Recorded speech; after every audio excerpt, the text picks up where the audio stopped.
समोर आलेली आहे। विधान कोकाटेंची सगळ्यांनाच माहिती आहे। रमी खेळत असतानाचा व्हिडिओही सगळ्यांनी पाहिलेला आहे। त्यामुळे त्यांच्यावर कारवाई व्हावी अशी जोरदार मागणी विरोधकांकडून होत होती। पण अजित पवारांच्या राष्ट्रवादी काँग्रेसमध्ये दोन मतप्रवाह होते। एकीकडे जर कारवाई केली तर याचं श्रेय रोहित पवारांना जाईल आणि विरोधक जिंकले असा त्याचा अर्थ होईल, तर दुसरीकडे खाते बदल करावा असेही चर्चा होत होती। एकंदरीत नेमकं आता कोकाटेंबाबतीत काय होतंय याचा थोड्या वेळात तर आपल्याला उत्तर मिळेलच। पण कोकाटेंची बॉडी लँग्वेज काय सांगत होती बैठकीनंतर बाहेर आल्यावर?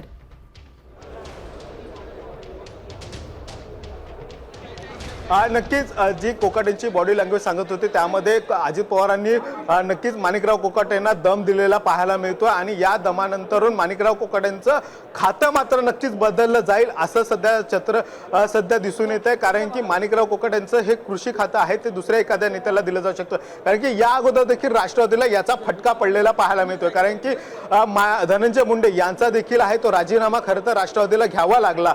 कारण की धनंजय मुंडेवर देखील अशाच पद्धतीचे आरोप झाले होते विरोधकांकडून आणि त्यानंतर धनंजय मुंडे यांचा राजीनामा आहे तो घेतला होता। आणि जर आता माणिकराव कोकाटेंचा राजीनामा घेतला तर हा राष्ट्रवादीला हा मोठा दुसरा धक्का आहे तो मानला जातोय आणि त्यामुळे विरोधकांना याचं मोठ्या प्रमाणामध्ये श्रेय आहे ते मिळू शकतं।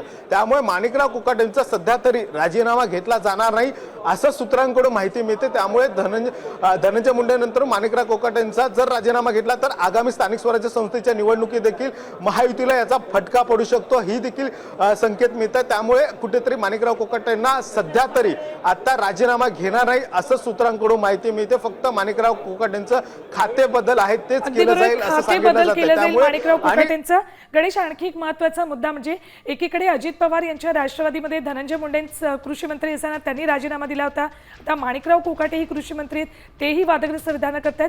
पण दुसरीकडे शिरसाट असू देत किंवा संजय गायकवाड असू देत यांच्यावर कुठली कारवाई होताना दिसत नाही। त्याबाबतही राष्ट्रवादी काँग्रेसमध्ये चर्चा आहे, नाराजी व्यक्त केली जाते काही नेत्यांकडून याबद्दल।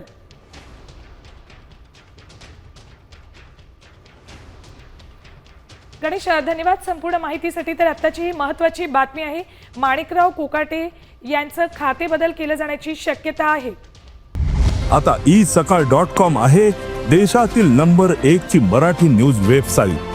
प्रत्येक अपडेटसाठी isakal.com ला नक्की भेट द्या।